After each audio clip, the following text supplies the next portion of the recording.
ஓம் ஸ்ரீராம ராம ராமேதி ரமே ராமே மனோரமே சகசிரநாம தத்துல்யம் ஸ்ரீராம நாம வராணனே. உலகம் யாவையும் தாமுழா வாக்கலும் நிலைபெறுத்தலும் நீக்கலும் நீங்களா அழகிலா விளையாட்டுடையார் அவர் தலைவர் அன்னவர் சரண் நாங்களே. எத்திர எத்திர ரகுநாத கீர்த்தனம் தத்திர தத்திர கிருத்தமாஸ்தகாஞ்சலிம் வாஷ்பவாரி பரிபூர்ணலோச்சனம் மாருதிம் நமது ராட்சசாந்தகம்.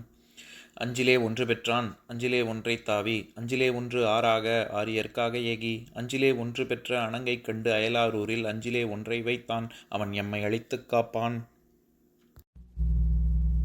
இன்னைக்கு நம்ம கம்பராமாயணத்துல பாலகாண்டத்துல மிதிலை காட்சி படலத்துல 119வது பாடல் பார்க்க போறோம். அரச மாதவன் நீ ஆதி 5 நாள் தென்பால் வந்து உன் புரை விளக்கிடுக என்னா கடவுளர் போய பின்னர் நிறைதவன் விரைவின் ஏகி நெடுங்கடற்கு இறைவன் வைகும் உறவு இடம் அதனை நன்னி உருதவம் உயற்றும் காலை. இதுதான் பாட்டு. இப்ப நம்ம பதம் பிரிச்சு பொருள் பார்க்கலாம். அரச மாதவன் சிறந்த அரச முனி நீ ஆதி நீ ஆவாய்.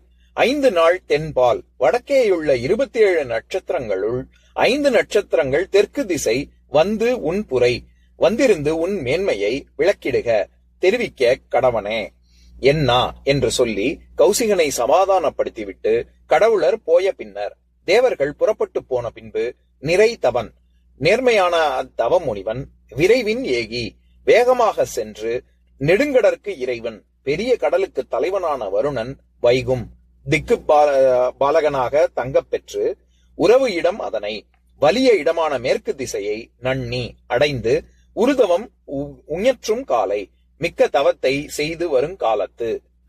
இப்ப நம்ம இந்த பாட்டுல இருக்கக்கூடிய நயங்களை பார்க்கலாம். இதுவும் குலகச் செய்யுள் வகையை சேர்ந்ததுதான். அதாவது அவங்க எல்லாம் எல்லாரும் சமாதானப்படுத்துறாங்க. திரிசங்கு அங்கேயே தங்கி விடுவான் நட்சத்திர கூட்டங்களுக்கு. நீ வந்தவன நீ ரொம்ப சரணடைந்தவன நீ முழுவதுமாக நீ காப்பாற்றி விட்டாய். அது ஒரு அறச்செயல் அது அப்படின்னு சொல்லி பாராட்டி விட்டு அவனை சமாதானப்படுத்தி விட்டு சென்றார்கள். அதனை தொடர்ந்து விஸ்வாமித்ரன் மேற்கு திசைக்கு சென்று தவம் புரிகிறான் அப்படிங்கறது தான் கம்பர் சொல்ல வர்றாரு. அதாவது நம்ம பல பாடல்கள்ல பாத்துக்கிட்டு வந்தோம். எல்லா இடத்துலயுமே விஸ்வாமித்திரரை குறிக்கும் பொழுது அரசன் கோன் இப்படித்தானே சொல்லிக்கிட்டு வந்தாரு. இப்பதான் முதல் முறையாக அரச மாதவன் நீ ஆதி அப்படின்னா அரச மாதவன் தவன்னாலே தவம் புரிபவன் ரிஷின்னு அர்த்தம். அரச மாதவன்னா ராஜ ரிஷி அப்படின்னு அர்த்தம். ராஜா ராஜா ராஜான்னு சொல்லிட்டு இருந்தது இப்பதான் முதல் தடவை கம்பர் வாக்காலேயே ராஜ ரிஷி அப்படின்னு சொல்றாரு. அதாவது வால்மீகி ராமாயணத்திலயும் அதுதான் செய்தி. ரிஷியாக இருந்தவர் மகரிஷியாக மாறுவார். அப்புறம் மகரிஷியாக இருந்தவர் ராஜரிஷியாக மாறுவார். ராஜரிஷியாக இருந்ததுக்கு அப்புறம் பிரம்ம ரிஷியாக மாறுவார். அந்த பிரம்மரிஷியாக மாறினதுக்கு அப்புறம் கூட விஸ்வாமித்திரருக்கு வசிஷ்டர் என்னைய பிரம்மரிஷின்னு ஒத்துக்கணும் அப்படின்னு சொல்லுவாரு. அதனாலதான் வசிஷ்டர் வாயால் பிரம்மரிஷி அப்படிங்கிற நம்ம சொல்லாடலே வந்தது.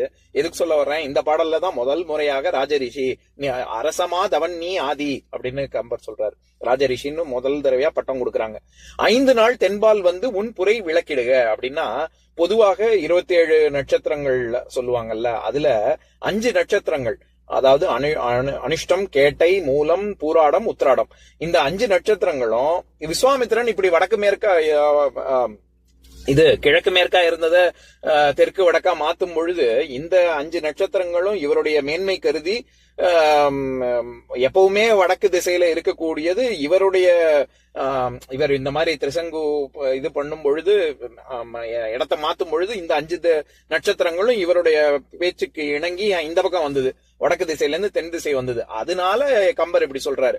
5 நாள் தென்பால் வந்து உன் புரை விளக்கிடுக. புரைனா மேன்மைன்னு அர்த்தம். நீ அவள் எப்பேற்பட்டவன் அப்படிங்கிறதுக்கு இதுவே சாட்சி. இந்த 5 நட்சத்திரங்களே தெரிவித்து விட்டன அப்படின்னு அவங்க சொல்லி சமாதானப்படுத்துறாங்க. அப்படி சொல்லிவிட்டு அவங்க போனதுக்கு அப்புறம் நிறைத்தவன், இந்த இடத்துல நிறை அப்படிங்கிறது நேர்மையை குறிக்குது. நேர்மையான, ஏன்னா வந்தவர்களை காப்பாற்றும் தன்மை கொண்டவர்கள் அவங்க தானே, உண்மையான காருண்யம் கொண்டவர்கள் தானே முனிவன். அவங்கதான் புனிதமானவர்களாக நம்ம சொல்லக்கூடியவங்க. அப்ப அதனாலதான் இங்க நிறைதவன் ரொம்ப நேர்மையான தவமுனிவனான விஸ்வாமித்திரன் விரைவின் ஏகி வேகமாக சென்று நெடுங்கடற்கு இறைவன், நம்ம அஷ்டதிக் பாலகர்கள் பார்க்கும் பொழுதே நம்ம பார்த்தோம். தெற்கு திசைக்கு அஷ்டதிக் பாலகர்கள் நம்ம முதலியே பார்த்திருக்கோம்ல. அதாவது எப்படி கிழக்கு திசை இந்திரனுடைய திசை, அதை நோக்கிதான் அந்த பக்கமா தான் முதல்ல அவர் தவம் புரிஞ்சாரு. அதுக்கப்புறமா திலோத்தமை வந்து அந்த தவத்தை அவரை தவ வலிமையெல்லாம் இழந்தாரு அப்படின்லாம் பார்த்தோம்ல.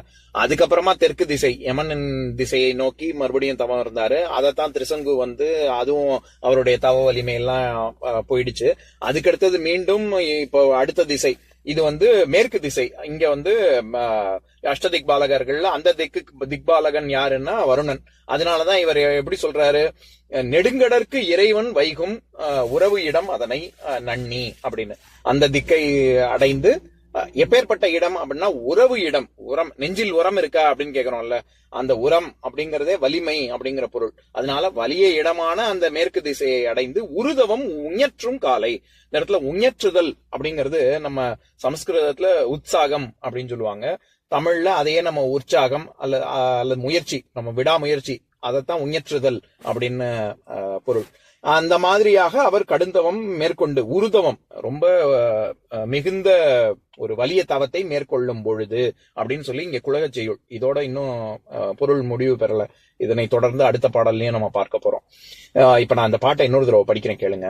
அரசமாதவன் நீ ஆதி 5 நாள் தென்பால் வந்து உன் புரை விளக்கிடுக என்னா கடவுளர் போய பின்னர் நிறைதவன் விரைவின் ஏகி நெடுங்கடற்கு இறைவன் வைகும் உறவு இடம் அதனை நன்னி உருதவம் உஞற்றும் காலை. இன்னொரு நாள் இன்னொரு பாட்டு பார்க்கலாம்.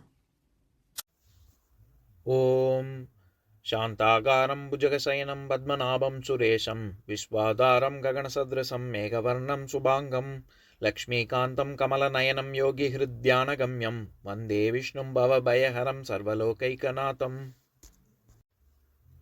உம்பரோடு இம்பர்காரும் உலகம் ஓர் ஏழும் ஏழும் எம்பெருமான் என்று ஏத்தி இறைஞ்சி நின்று ஏவல் செய்ய தம்பியரோடும் தானும் தருமமும் தரணி காத்தான் அம்பரத்து அனந்தர் நீங்கி அயோத்தியில் வந்த வள்ளல். ஓம் பூர்ணமத பூர்ணமிதம் பூர்ணாத் பூர்ணமுதஸ்யதே பூர்ணஸ்ய பூர்ணமாதாய பூர்ணமேவாவசிஷ்யதே. ஓம் சாந்தி சாந்தி சாந்திஹி. ஓம் சர்வேஷாம் ஸ்வஸ்திர்பவது சர்வேஷாம் சாந்திர்பவது சர்வேஷாம் பூர்ணம் பவது சர்வேஷாம் மங்களம் பவது. ஓம் சாந்தி சாந்தி சாந்திஹி. ஓம் சர்வே பவந்து சுகினஹ சர்வே சந்து நிராமயாஹ சர்வே பத்ராணி பஷ்யந்து மா கஷ்சித் துக்கபாக் பவேத். ஓம் சாந்தி சாந்தி சாந்திஹி.